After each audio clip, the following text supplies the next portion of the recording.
let's take a look at these questions here. So again, put your answers in for 1, 2, 3, and also 4 here. All right, so let's talk about this. We'll kind of take some notes here, but so this first question. So as a nurse, you're following your patient's systolic and diastolic blood pressure, right, over the last 12 hours with the appropriate treatment. And so you've noted a gradual decline in the patient's blood pressure. And the patient who was experiencing hypertensive emergency. Let me ask you this: what is the normal blood pressure? So what is the normal blood pressure? So 140 over 90, 120 over 80. Amy, what do you say? What's considered to be normal blood pressure? Okay, I'm sorry, go ahead. So 80 over 140. All right, so 80 over 140 maybe. So let's definitely talk about this. So what's considered to be high blood pressure? So when do we get into high blood pressure? 140 over 140. All right, so good. So here's the thing. So science as a discipline, certainly healthcare and science is certainly evolving, right? And so especially given the time that we're in, and one of the major healthcare issues that we're dealing with, right, is cardiovascular disease, right? And so heart attack, one of the number one leading cause of death, right? We are actually seeing cardiovascular disease and heart attacks happening earlier in a person's life, right? And so instead of the 65-year-old, now we're seeing the 45-year-old, right? Or even the 38-year-old, right? And so with that, there's been a huge push to understand, when does disease start, right? And when does this disease process start? How early does it start, right? And at which metric does it start, right? So when we talk about blood pressure. And so certainly even when I went to medical school, the blood pressure in terms of normal that I learned was, yeah, absolutely right, 120 over 80, right? So 120 over 80. However, that has since changed. Okay, so that has since changed. And so the American Academy of Cardiologists and other groups have come out with new recommendations on what we should consider to be normal or abnormal in terms of blood pressure. And so with that, the new number is less than 120 over 80. Right? So less than 120 over 80 is considered to be normal. Whereas 120 over 80 is pre-hypertension. Right? So 120 over 80 is pre-hypertension, and that goes all the way up to 130 over 90. And so 130 over 90, in between there, is considered to be pre-hypertension, really 129, I should say. So 129. And so 129. And so given that, and so again, when I went to medical school, again, which wasn't that long ago, right? So this is considered to be pre-hypertension. This is considered to be normal. 130 over 90 or so is considered to be a high blood pressure. And so all the way up to, say, 180, right, over 100 or so. And so with that is considered to be high blood pressure. And then we get into so hypertension. And so then we get into stage 1 and stage 2, all of that with high blood pressure in between there, right? Stage 1 and stage 2. But when you get above these numbers, then so 179, I should put it there, like 179 is really the cutoff there. And so you get into 180, right, to 220, right? These types of numbers, right? Over 180 over 110 or 220 over 110, these types of numbers, right? Over 180 over 100. These types of numbers, then you are getting into hypertensive urgency and hypertensive emergency. And so with that, what is the big deal? Why is this even an issue, right? So what we look at is this number here is the systolic number, right? So this is systole. So the systolic number. So this is the end ventricular contraction pressure, right? So at the end of ventricular contraction, right, what is the force that the blood's being pushed out of the heart with, right? Well, it's being pushed out of the heart with that much force, so 120, right? Or maybe 129 or 130 or 180, right? Or 220. Whereas the number down here is the diastole. And so diastolic, and so that's the pressure in the ventricle at the time that the ventricle is filling, so the filling pressure. And so And so with that, the blood that's coming from the lungs is filling the left ventricle, right, against that kind of pressure. And so we don't want that pressure to be high, because if you do have a high diastolic pressure, then that means that the blood coming from the left atrium and ultimately the blood coming from the lungs is going to be backing up in the lungs. Okay, and that's when you get into this congestive heart failure situation. And so where you have crackles in the lungs and people can't breathe, right, because there's so much fluid on the lungs. All right, and so we don't want that diastolic number to be too high either. Okay? But also we don't want the systolic number to be too high. And so with that, then the problem is this concept of pressure, right? So pressure. And so what is pressure? So what is pressure? And so pressure is force per unit area. So force per unit area. So force per unit area. Right, so we talk about blood pressure, right? We're talking the force per unit area. Okay, so if you have a high force over a small area, then that will be high pressure, right? If you have a low force over a large area, that would be low pressure, right? And so with that, think about tennis shoes, right? You distribute your body weight over a larger area versus say high heels, right? Where a good portion of your body weight is on the heel. And so with that, that's kind of that pressure, right? And so with that, the aorta, right, which is a very large muscular artery, can withstand that level of pressure for a certain amount of time. And even with that, the aorta can rupture, right? The problem is the smaller arteries and arterioles. And so when you have arteries and arterioles, especially around turns and bends and things like that, which we have lots of, right? You have the blood impacting that particular artery, right, with that much force. And so that's certainly going to cause damage to that particular artery, right? And so if it's coming in with that much force. And so for example, here's a patient who and so, for example, here's a patient who had bleeding in the brain as a result of a ruptured artery, right? So ruptured artery. And so what happens is you got two main issues that you have to worry about in this case, right? One is that you're not getting blood past the point of the rupture, but in addition to that, the blood is going to the path of least resistance with that much force and that much pressure. Hence why you see this huge area of bleeding here, right? And so this chronic and acute bleeding that's happening here, and it's actually forcing the blood and forcing the brain, I should say, so pushing the blood into this space within the brain, but also crushing the brain essentially, right? And so causing the brain to be crushed within that particular hemisphere, and so of the skull. And so with that, the neurosurgeons have to go in and evacuate the clot. And so when they go in and evacuate the clot, then they're able to then depressurize, right, the area, right? And so you get this exposure of the actual brain tissue, the actual brain matter. But now let me ask you this, then what is this right here? So what is this white shiny flap here? So what is this? So that the neurosurgeons have to reflect in order to get direct access to the actual cerebrum and the actual brain matter. So what is this that was reflected? So what is this that they have to reflect? Okay, go ahead. So what is this here? Okay, definitely want to know the structures and what's going on, right? Okay, so membrane, the skull, the lungs. Hopefully not the lungs, right? So hopefully we don't have any lung tissue in the brain. Okay, so the dura, right? So make sure you know. So the dura, right? So the dura, so the dura mater, right? So the dura mater, and so the dura mater, and so the dura, right? And so, all right. And so with that, so it's important to know kind of the anatomy, right? You guys talk about a lot of, there's a lot of anatomy and physiology in the test.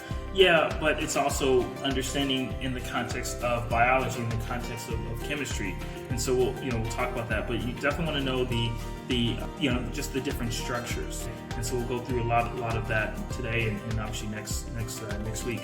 So with that, we have some different structures that we want to talk about and understand here, and so we have the skull there, and so with that we have this skin. Right, the periosteum, right?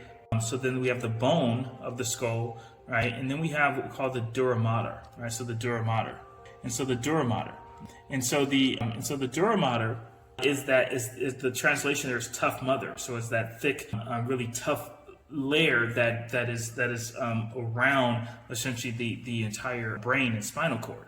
And so we'll talk about the central nervous system, right? And so the brain and spinal cord. And so then you have the arachnoid mater, the pia mater, and then ultimately the blood vessels, right? So notice that the blood vessels are below the layer of the dura, hence subdural hematoma. So these arteries are under high pressure, the veins are under low pressure, right? But if you have blood that's coming through these arteries with this much force, right, 180 millimeters of mercury, then they're going to, if you get a rupture at that point, they're going to certainly force cause that force to be transferred to the brain tissue there. All right, makes sense. And so that's where you get into all kind of problems. All right, and so we have the superior sagittal sinus here. We have kind of left lobe and right lobe of the brain there. And so with that at the base here, we have the brain, kind of the brain stem. Okay, so the brain stem there. All right, so with that, the hole at the base of the skull through which the spinal cord protrudes through and goes through, right, is called what? So what is the hole at the base of the skull through which the spinal cord will then protrude through? So what is that called? So the base, the hole at the base of the skull is called the what? Yeah, so that's right. So the foramen magnum. So the foramen magnum. And so that's the hole at the base of the skull through which the spinal cord will go through. Good. Okay, so notice that we have the pituitary gland here. We'll talk more about the pituitary gland next class. Okay, we have the sphenoid sinus here. So we'll talk about sinus infections and the sphenoid sinus there, frontal sinus. All right, so good. All right, so let's go back to this. All right, so you have your patient who was able. The neurosurgeons were able to evacuate the clot. They were able to stitch back the dura mater, right? Put back the skull. Okay, so there's the clips for the skull, and then these are the clips for the skin. Okay, so close everything up as best possible. And so with that, you notice that the decompression that is taking place here. And so they've evacuated the clot, evacuated a lot of the blood tissue in there. Obviously, they can't get everything out. Now this brain is sitting inside of what? So this brain here is suspended in blood, or is it supposed to be suspended in blood or something else? Yes, that's right. So CSF, so cerebral spinal fluid, right? So cerebral spinal fluid. And so with that, if you do a spinal tap, for example, you should not see blood, right? If you do see blood with a spinal tap, you've either punctured an artery or something like that, right? But even more so, you should not see CSF and blood. Otherwise, there's a clear indication that there's some bleeding inside of the brain or inside of the spinal cord or something like that, right? Which is not supposed to be. So it should be very clear CSF fluid, right? So cerebral spinal fluid. Now, where does the CSF come from? So where does the CSF come from? So what tissues or cells make the CSF? So what tissues or cells make the CSF? So where does the CSF come from? So advanced kind of question there. Fox derivative. Okay, never mind. Right? Fox. No. So it's a series of neural cells called. And so kind of these plexes, a series of different cells, but called the choroid plexes. So the choroid plexes, right? So the choroid plexes, okay? So just know that they've mentioned that on the test, right? So the choroid plex. All right, so good. All right, so let's go back to our question here. All right, so with that, now we have a clear understanding of the effects of high pressure on the brain and how that could be pretty devastating, right? And so with that, if you are monitoring your patient's blood pressure every hour for the next 12 hours, right, then that would be indicative of a line graph, right? So a line graph, right? So this continuous collection of data over a short period of time. So a line graph. All right, makes sense. And so a histogram, again, would be looking at more large data sets, so multi-hospital clinical trial type of thing, right? Venn diagram would be commonalities in the pie chart, looking at percentages or proportions, right? So we don't have that context for this particular question. All right, makes sense. Okay, so good. All right, so perfect. All right, so I'm gonna click through this again. All right, so let's take a look at the next question here. All right, so with this particular question, here, okay, there you go, you're right, good, thank you. All right, so with this particular question here, so looks like we have a couple different answer choices here. So which of the following answer choice provides the best rationale for why temperatures on Earth vary by season annually? And so the sun's radiant energy travels with a more potent thermal force. Well, let's understand kind of energy and energy transformations, kind of where this all comes from. And so primary energy states and primary energy source. And so okay, so here's our chart on just kind of primary energy source. And so the primary energy source is going to be the sun. So the sun is our primary energy source. Okay, so primary energy source there. All right, so our primary energy source. And so all of the energy comes from the sun, and so the energy from the sun is constant.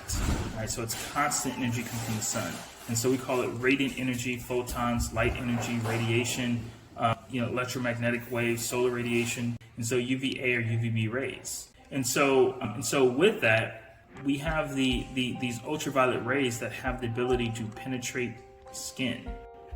So penetrate skin. And so when they penetrate skin, they actually cause damage. Damage to the DNA. And so with that,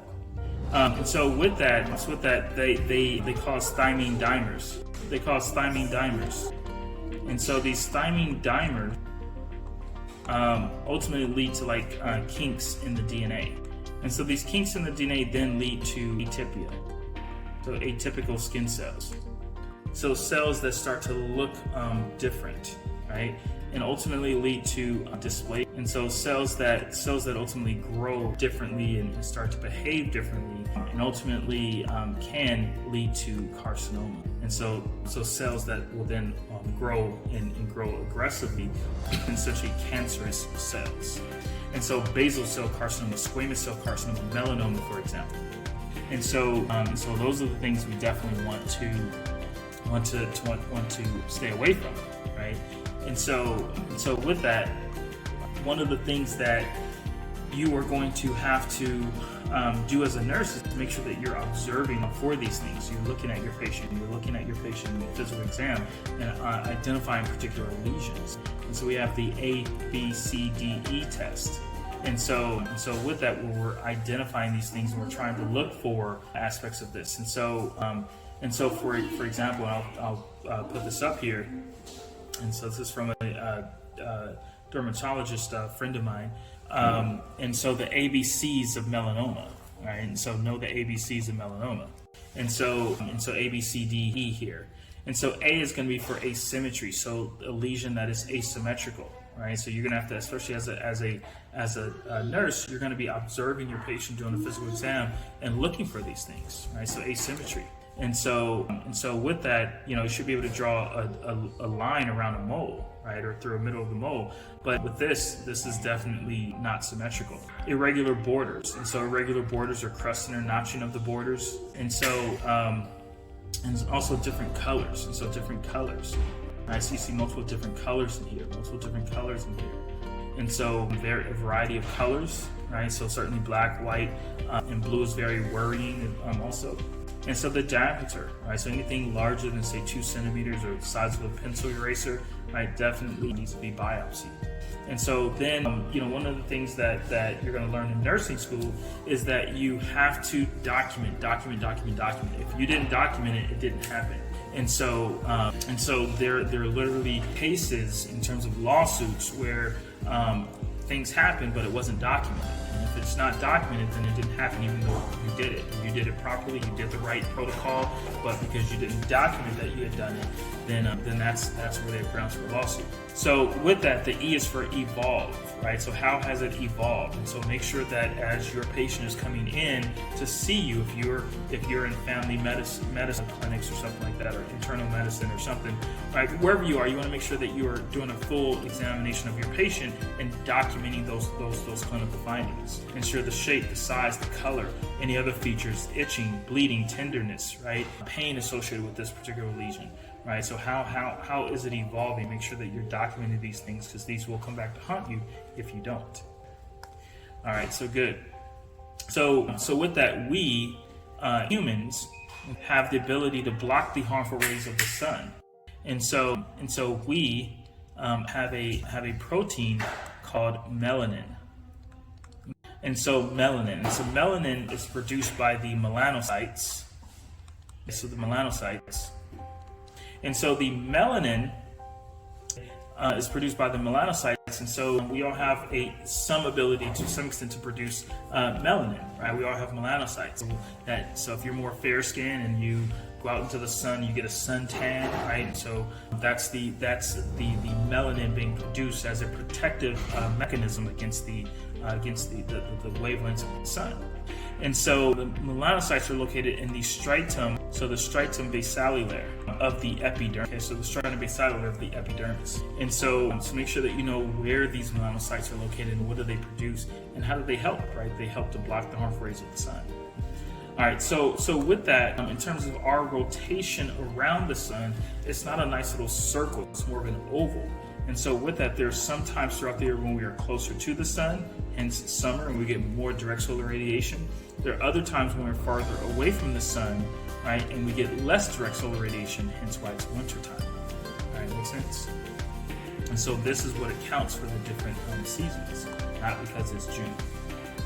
All right, so with that then, when we look at the question here, so we put answer choice B here. So the radiant energy from the sun varies with each axial rotation of the Earth. So the energy coming from the sun doesn't vary; it's constant energy coming from the sun.